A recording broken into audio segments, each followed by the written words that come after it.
emosi yang paling tinggi inner peace. Dan orang yang paling bebas ialah orang yang paling tenang dalam apa situasi. Jadi 3 benda kita nak dalam dunia: kebebasan, ketenangan dan kebahagiaan. Macam mana nak dapat dia? Beri pada orang. Tapi kita nak tenang tapi kita tidak menenangkan orang.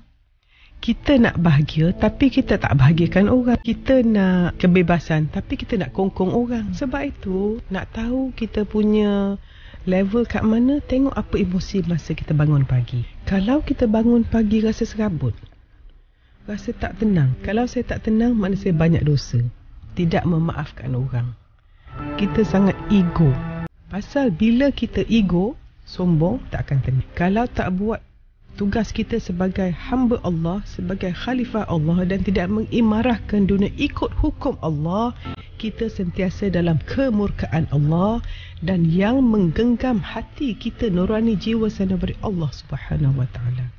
Tidak ada benda berlaku di luar, ada rumah besar, kereta besar, pangkat, anak ramai, suami apa semua. Tidak ada benda di luar boleh menentukan dalaman kita. Sebab hati kita dalam genggaman Allah. Allah yang menggenggam langit seluruhnya, itulah yang memegang jiwa kita. Sebab itu kalau kita tidak tenang, kita audit diri kita. Orang tenang sentiasa menang. Orang takut takkan tenang. Orang dengki takkan tenang. Orang marah takkan tenang. Orang dendam takkan tenang. Orang tamak takkan tenang. Siapa yang tak tenang, berarti dia banyak emosi negatif.